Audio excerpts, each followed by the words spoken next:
Sveiki visi, 45 pamoka, įpusėjo savaitę ir šiandien padarysiu tokią gan ilgą pamoką tikriausiai, nežinau kaip spėsiu, kaip viską spėsiu sukišti. Ir esmė, kad šiandien išmokysiu kaip klasėje panaudoti kitą klasę. Ta prasme, sukursime dvi klases, ar ne? Įvesim vienoje klasėje informaciją, tada įvesim kitoje klasėje informaciją ir to informacijos dar paimsime iš anos klasės kažką ir jau tada visą tą surinktą informaciją kelsime į mūsų main funkciją ir bandysim kažką padaryti. Taigi, šiandien mes kepsim didelę pizzą.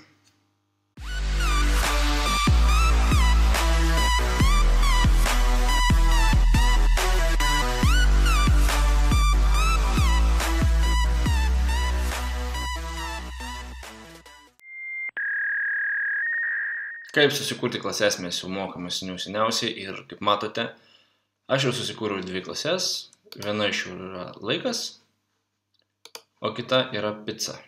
Taigi kepsim pizzą. Tai iš eilės turbūt pradėkime nuo laiko. Nusistatysim, kiek laiko keps pizzą, sakykime, ar ne, kažkas tokio.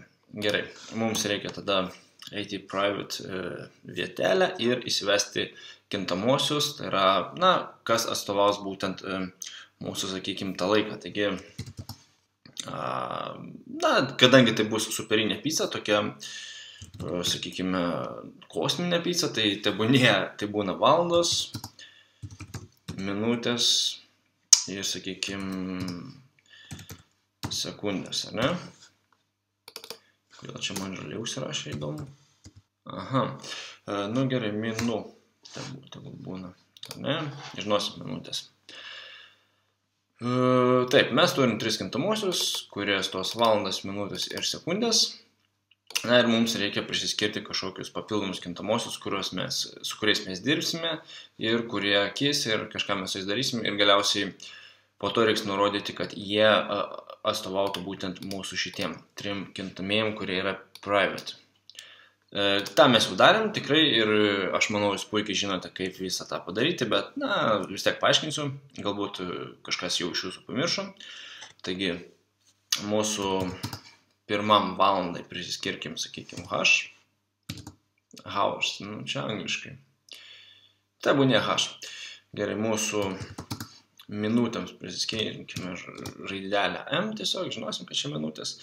Ir žinoma, mūsų sekundėms priskirkime S, ar ne? Turėtume suprasti, kad valandos dirbs su H, minutės dirbs su M ir sekundės dirbs su S. Ir sekundės irgi angliškai pašiausiat. Nesvarbu. Taigi, susikūrėme būtent mūsų 3 kintamosius pagrindinius. Ir dar norėčiau susikurti dar vieną papildomą suflerį mūsų funkcijai, kuri atvaizduos visą šitą reikalą. Mes čia jos tik pasirašėm, bet reikia, kad jos ir atvaizduotų. Taigi, kaip tą funkciją dabar pavadinti, sakykime, rodyti laiką, ar ne? Tai būna taip.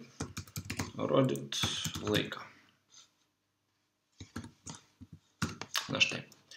Dabar galime eiti į mūsų laikas CPP, ir čia jau dirbti būtent su tuo, ko mums reikia.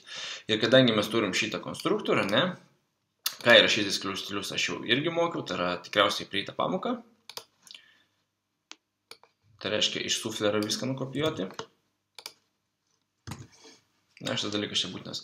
Ir dabar, kadangi aš norėsiu prisiskirti šitiems kintamiesiems, būtent šitos kintamosius, atsimenant, aš praeitoje pamokoje rodžiau, kad reikia dėti dvitaškį, ne?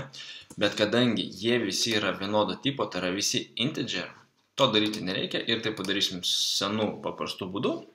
Tiesiog užeisime į mūsų body, būtent šito konstruktoriaus ir susirašysim labai paprastai tiesiog. Valandai priskirsim h, minutėms priskirsim m, ir sekundėms priskirsim s. Tiesiog taip paprastai. Viskas. Ir kadangi mes turime dar vieną suflerį, rodyti laiką, ar ne? Tai mes ir susikursim būtent būtent tą funkciją rodyti laiką.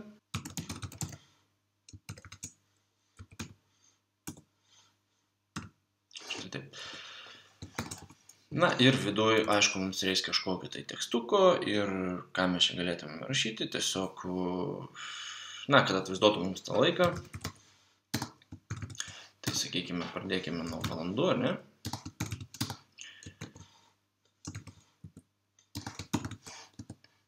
Tada minutės. Tada sekundės. Ir čia reikėtų pasirašyti tekstą, kuris, sakykime, atvaizduos mūsų laiką ir kažkoks, sakykime, laiko. Kodėl laiko? Na, suprasit vėliau.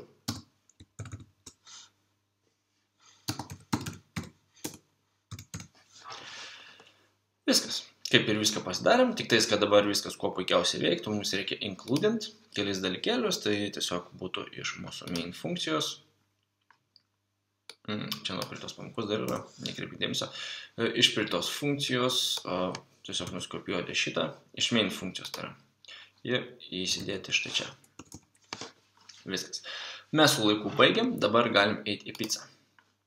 Pizza bus visai kitas reikalas, nes mes į pizzą būtent įterpsim laiko klasę. Kitaip sakant, šitą klasę įterpsim į šitą klasę. Vėlgi, čia galim pradėti nuo headerio turbūt. Ir susikursime vėl private du kintamosius. Na, pirmas kintamasis tai turi būti būtent tas laikas kažkoks, ar ne? Atsiprašau, ne laikas, o pizza, ta prasme, na, sakykime, pavadinimas pizzos. Tai vat mes iš tikrųjų galim ir susikurti iš karto tada būtent tą pavadinimą. String, nes tai bus žodis kažkoks, ar ne? Ir tiesiog kintamo pavadinimas bus. Taip, tiesiog tegul ir būna pavadinimas, ne? Ir dar vieną kintamui reikia, tai tiesiog čia jau nebe kintamui kursim, o objektą, kurio pagalba mes galėsim imti būtent iš laiko funkcijos informaciją ir naudoti pizzos funkcijoje. Taigi mums čia reikia tiesiog užrašyti funkciją, iš kurios imsime laikas, ar ne? Na ir susikurti kažkokį tai objektą. Tai sakykime, kepimo laikas, ne? Taigi mes turim būtent laiko klasės objektą susikūrę. Ir dabar vėlgi ta pati istorija, kaip ir čia. Mes turim objektus, atsiprašau, mes turim kintamosius ir jiems turim priskirti kitus kintamosius, su kuriais dirbsime ir kuriuos keisime ar kažkas tokio. Tai lygiai taip pat šitiem dviem reikia padaryti. Vėlgi, mūsų string kintamui turim priskirti kitą, tai būna koks nors x, čia bet kas gali būti. Ir čia jau reikia rašyti būtent sukurti objektą, papildomą objektą, kuris dirbs su... Mes turim susikūrę vieną objektą, kuris leis prieiti prie būtent laiko klasės, o dabar susikursim objektą, kuris leis dirbti, keisti informaciją šitame objekte. Labai įdomiai, čia labai įdomiai viskas vyksta ir, na, nežinau, man ta C++ kalba tokia sunkiai atrodo, blema, tiek reikia visokių nesąmonių padaryti, kad gautumėt paprastą rezultatą. Ir viso šitos pamokos pabaigoje, jeigu jūs pamatysit rezultatą, jūs sakysit, nu, nafig, tiek reikėjo viską daryti, kad gal tokia nesąmonė. Na, bet esmė tame, kad noriu parodyti, kaip vieną klasę integruoti kitą. Ir dabar šitam objektui turim susikurti kitą objektą, kad galėtumėm dirbti, ar ne? Kaip tai turėtų dabar atrodyti? Tai labai paprasta. Vėlgi mums reikia pasirašyti klasę, iš kurios imsim tą objektą, o tiksliau, kad dirbsim su šito objektu. Na, turi būti ta pati klasė. Ir susikurti tiesiog kažkokį tai objektą vėlgi. Tai tebūnė laikas, ar ne? Tegul būna, nes... Nebesugalvoju iš tikrųjų, ką dar surašyti. Ir reikia dar vieną suflerą, aišku, nes kadangi vėl mes susivesime informaciją, reikia, kad jie ir atvaizduotų, ar ne?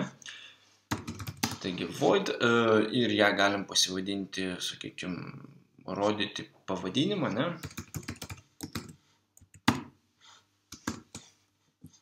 Na va, vėlgi viską mes turim susivedę, kaip ir laiko klasėje. Ir dabar mums reikia visą tai atvaizduoti tiesiog mūsų pačioje picoje.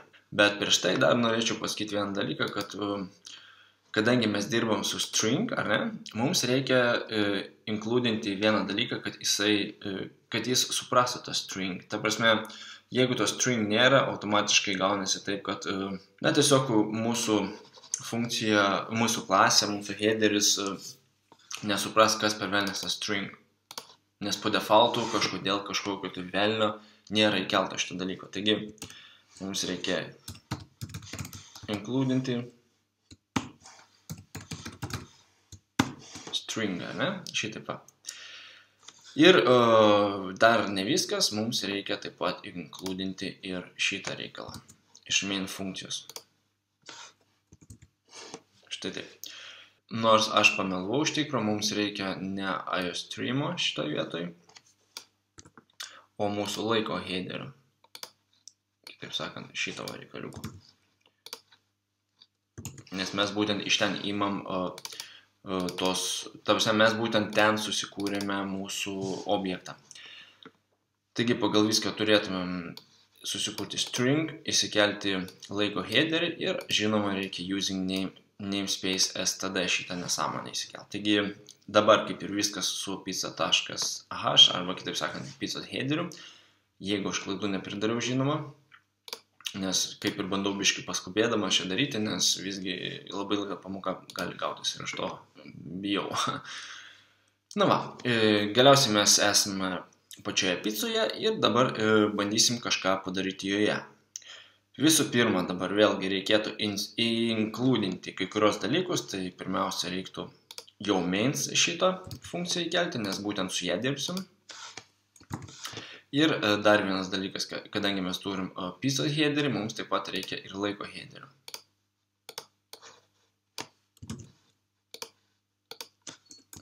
Štai taip.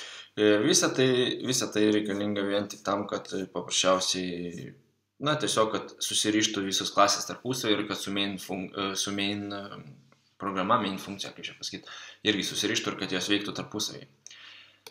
Galiausiai, kai viską surišame, galime pabandyti pradėti kažką tai daryti. Ir pirmas dalykas, ką aš noriu pasidaryti, tiesiog šičia įsirašyti tai, ką mes įsirašėme štai čia. Kaip ir su laiko funkcija, su laiko klase lygiai tas pats viskas. Reikia nuskopijuoti ir įsikelti. Ir dabar atkreipkite dėmesį, kad tai yra string duomenų tipas ir tai yra objektas. Tai yra du skirtingi dalykai. Bet jiems taip pat reikia prisiskirti. Ta prasme, ką mes darėme štai čia, ar ne? Mums reikia padaryti ir štai čia. Tik tais mes negalime iš tokiu būdu daryti, nes tai yra skirtingi duomenų tipai. Čia net ne duomenų tipas, o objektas yra. Taigi, tai viskas turėtų atrodyti būtent su tuo dvitaškiu, kaip aš ir mokiau praeitoj pamokoje. Taigi, vėlgi, štai taip atrodo ir mums dabar reikia pasirašyti šitą žodelį, pavadinimas, ar ne? Ir jam prisiskirti būtent tą x. Ir lygiai taip pat mums reikia pasirašyti mūsų objektą ir jam prisiskirti būtent tą objektuką. Tai reiškia kepimo laikas, ar ne? Ir jam prisiskirti būtent šito. Kad programa suprastų, kas kam yra priskirtas. Ir atsiminkite, kad čia kabletaškio nededam, nes, kad būtų aiškiau, vėlgi galiu padaryti štai taip. Ir dabar į vidų mes kaip ir nieko nerašysim, nes mes čia neturim ką parašyti, nieko pasakyti. Tačiau už šito konstruktorius ribų suskursim naują konstruktorių, kuris, žinoma, atstovaus mūsų šitam sufleriui. Taigi, vėlgi, rašom klasę, tai yra pizza, ir jai prisiskirime būtent rodyti pavyzdį. Rodyti pavyzdį, ar ne? Pavyzdį sakiau? Ne, rodyti pavadinimą, atsiprašau. Aš jau pats maišausi. Taigi, rodyti pavadinimą, ar ne? O jau viduje pasirašysim sijautą. Ir tame sijautę tiesiog parašysime mūsų pavadinimą. Tai yra šitas dalykas, kitaip sakant, šitas dalykas, na, mes jį po to įsivesime, kad mums atvaizduotų šitą pavadinimą. Ir tada pasirašysim taip caps ir tiesiog padėsim kabletiškai. Mums nereikia endline vien dėl to, kad mes čia dar kai ką pasirašysim ir jeigu endline'as bus, tai automatiškai tai, ką mes dabar pasirašysim, būtų iš naujos eilutės, bet aš noriu, kad tai būtų toje pačioje eilutėje, taigi dedam kabletiškai. Na, o čia mes pasirašome labai paprastai, tiesiog kepimo laiko objektą, dedam tašką ir iš ten mes norime įsitraukti būtent ir rodyti laiką, ne? Kad mes matytume būtent tą informaciją, būtent šios funkcijos.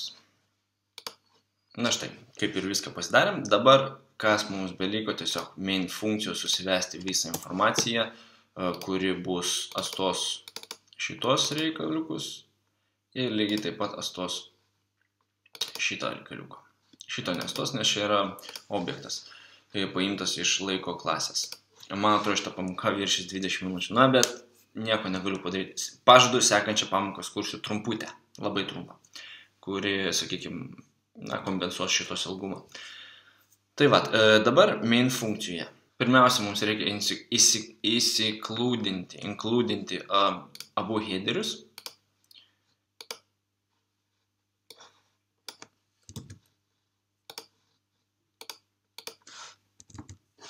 Ir picos ir laiko headerius.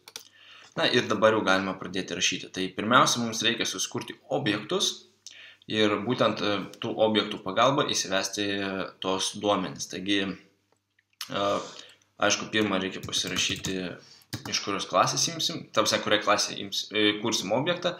Tai pirmas laikas ir, sakykime, tai vadinsis laiko objektas, ne? Na ir skliaustelėse mums reikia įsivesti tos duomenis, tai yra valandos, minutės ir sekundės.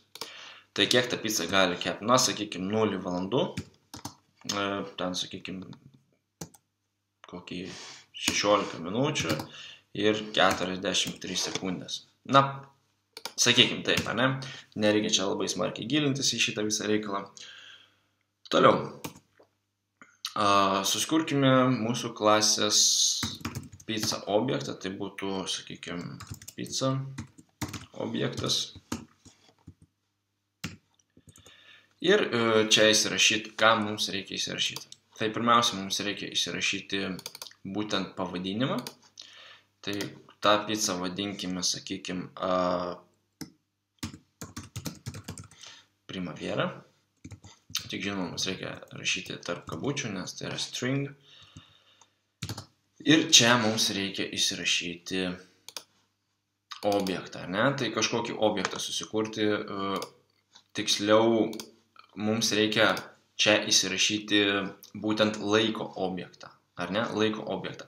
O mūsų laiko objektas yra būtent šitoks pavadinimas ir mums tiesiog reikia jį įsivesti čia.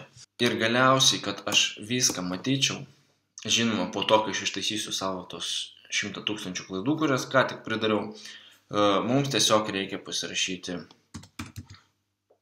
pizzos objektą ir iš jos ištraukti būtent rodyti pavadinimą, ar ne? Šitą reikaliuką. Ir kadangi tai prašys parodyti pavadinimą iš pizzos objekto, o pizzos objektas yra pizza klasėje, tai aš atinu čia, susirandu rodyti pavadinimą, na ir man turėtų išmesti maždaug taip. Pavadinimas, tai yra Primavera, caps ir tada turėtų išmesti kepimo laiko, rodyti laiką, būtent tą funkciją.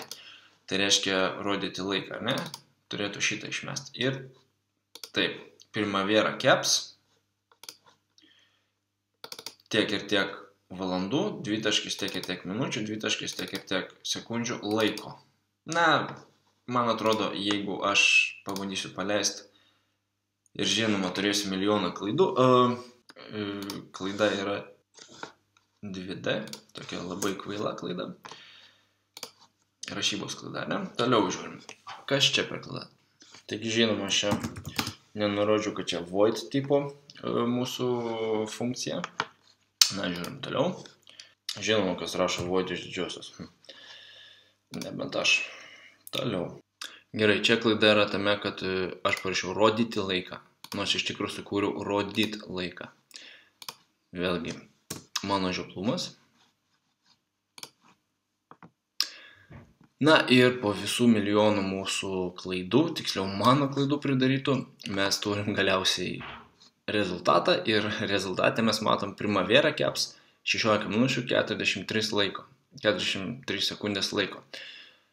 Štai, kad tokį mažą gauti sakinuką, mes turim parašyti tokią didelę programą ir pridaryti, žinoma, tiek daug klaidų. Aišku, tos klaidos yra žioplos per mano netidumą, na, bet esmė, kad tikiuosi, jūs bent kiek įsigilinat į tai, kaip reikia būtent vieną klasę panaudoti kitoje klasėje ir tą klasę išvesti mūsų main funkcijoje. O jeigu ne, na, bandykite dar gal kartą ar dar 2-3 tūkstančius kartų peržiūrėti, kol suprasit, nes man realiai čia irgi galvosūkis yra baisus ir ypač kai pridarai klaidų, tada bandai ieškoti kažkokių tai rimtų klaidų, o iš tikrųjų ten nepadedi taško ar vieną raidę netokią prašai ir prasideda. Taigi, atsisveikinu su jumis, nebetimpiu laiko, nes šita pamoka kaip ir virš 20 minučių turbūt, arba netoliai 20 minučių, o kitą pamoką aš padarysiu labai trumputę ir tikiuosi, kad ten kompensuos būtent šitos pamokos ilgumą. Taigi, galim eiti nusipirkti Primaveros pizzą ir iškepti per 16 minučių ir 43 sekundės. O aš su jumis atsisveikinu iki penktadienio. Visą.